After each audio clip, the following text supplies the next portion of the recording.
the next level. And on the phone with us, I am honored and privileged to actually have our next guest and introduce our next guest. U.S. Senator Jack Reed is on the line, and I wanted to welcome to the next level Senator Reed. Senator? Thanks, Anthony, and congratulations on your show and your leadership in the community, in both business and the philanthropic community. Thank you. I really appreciate you being on. I hear there's 11,000 flights that have been canceled. I think that you're probably dealing with bigger things right now than... There's a lot of canceled flights, but it's a pleasure to be with you. Well, we appreciate it very much. This show, I've spoken to you before.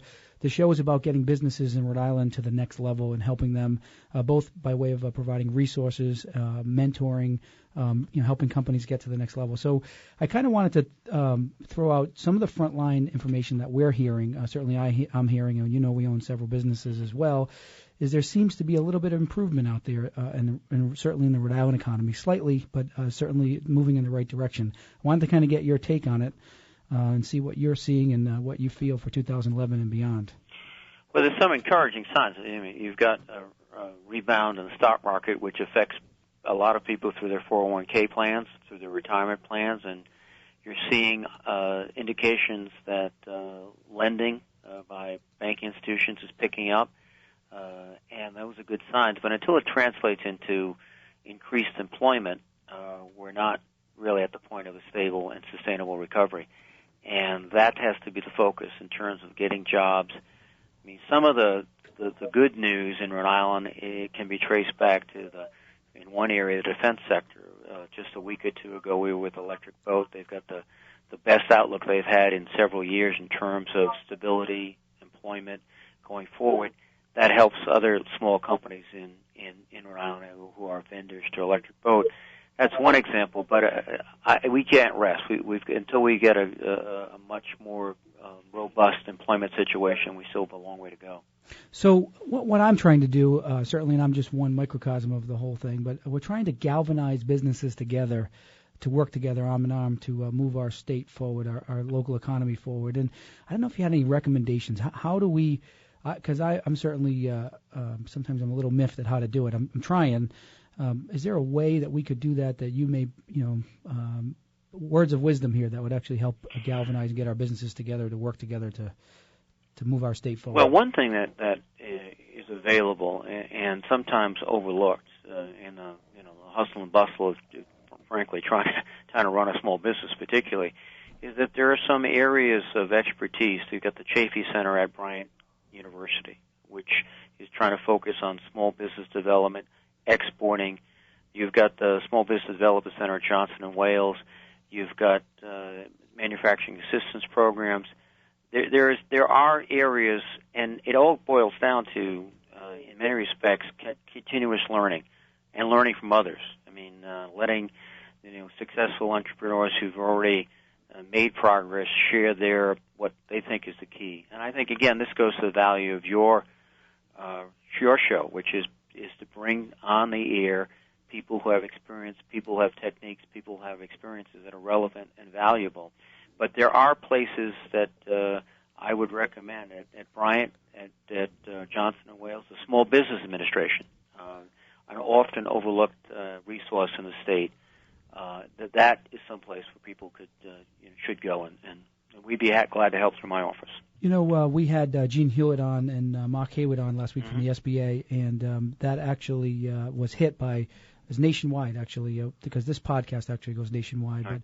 But I was very impressed, and I actually did quite a bit of research into the SBA, obviously before the show, but I consider myself a pretty smart business person and knowledgeable of what's out there, but I was amazed at what the SBA really has to offer businesses in a way that I think many businesses don't know.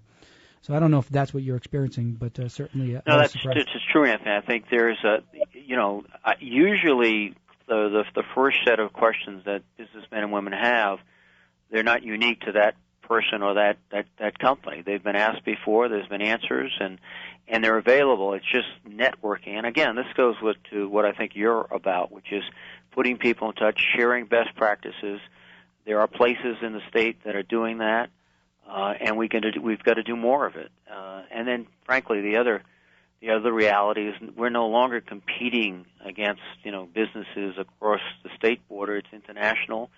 So you have to have a lot more access. And again, at Bryant University, they have an international business center where they're trying to encourage exporting techniques to do that. Ray Fogarty, who you know, Ray Fogarty does a wonderful job there. Exactly, and there are resources there. And frankly, they want to be called. They want to be able to reach out and touch more people.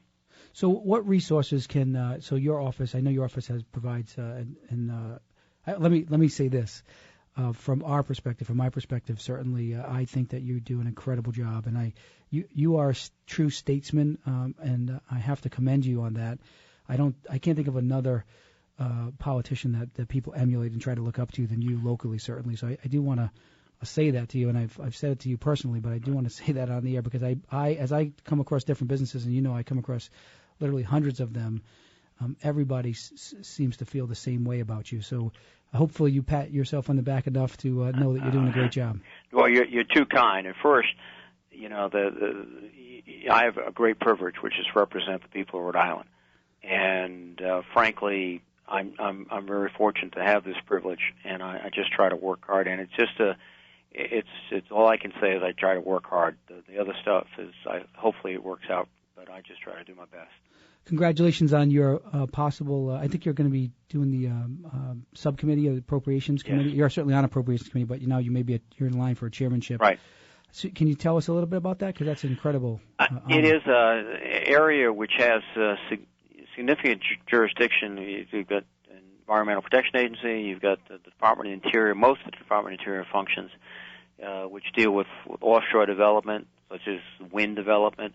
The National Park Service, Rhode Island has the smallest, I think, national park in the nation, the Roger Williams Park in Providence. But we have the best national park in the nation.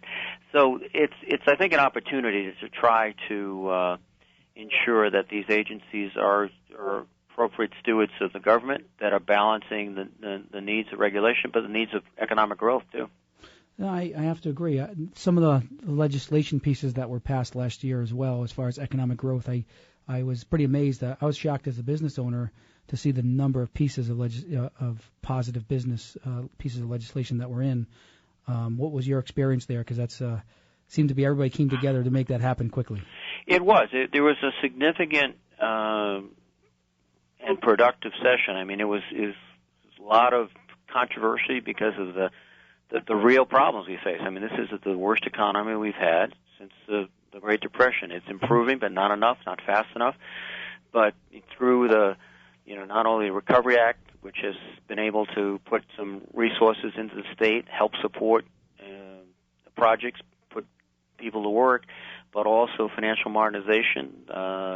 And then, frankly, in the last few weeks of the session, the extension of tax cuts so that people have some certainty, but also they have some more disposable income. Extension of unemployment compensation benefits for a year because there are still people who are looking seriously and looking relentlessly for work, but they're not finding it. So I think one of the hopeful aspects of all of the activity was a degree of certainty and confidence, and that's reflected in some of the encouraging signs we're seeing both in the financial market as well as some of the employment markets. But again, we are far from the point we have to be.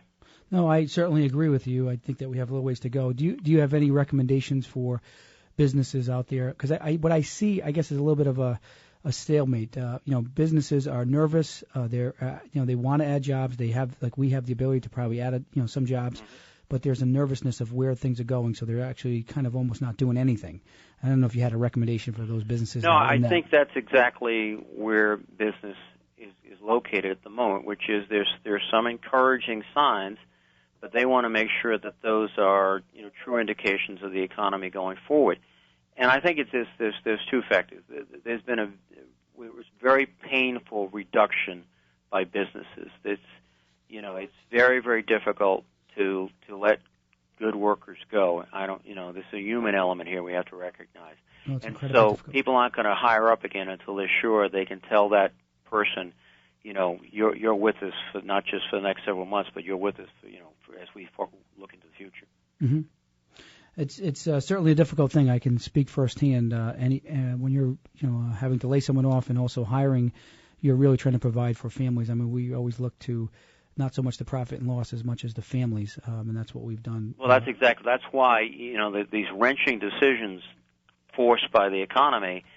It's hard to suddenly just go turn around and say, well, okay, I'm going to start. I've got 2 or 3 months of good numbers. Now I'm going to go back. I think people. Human nature, they're going to wait for something they think is a sustainable trend, and no one likes uncertainty. So any bit of uncertainty tends to kind of upset the calculations going forward. But our hope is that as you see these positive trends, spread further. I think there was about 197,000 new private sector jobs just reported, which is wonderful. That's a good number, and again, the growth now has to be led by the private sector. Where the Recovery Act provisions are not going to be extended, so this has to be private sector-led growth. That's why lending's important. That's why business confidence is important, and all those things. It's a constant effort, constant work to make it happen. Well, I certainly want to thank you for taking your time out of your busy day today to be with us, and I encourage people to reach out to your office because you are incredible at follow-through. Your office is incredible at follow-through, and I commend you at doing such a fabulous job, and we're very proud of you here back home. Well, thank you, Anthony. And I want to thank you also, too, because, you represent not only someone who's a very, very good business person, but your philanthropic activities, in particularly in memory of your mother, is something that is I just admire immensely. Well, thank you very, very much. Actually, I hear that you run. You're an avid runner. You're actually running some of the downtown 5Ks. Maybe we can see you at our 5K downtown. I'm running after a 4-year-old lately, so I'm in training. That's always fun, right? Yes. Well, it gives you something to look forward to. So thank you very, very much. Thank you, Anthony. Please stay safe this afternoon. Thank you.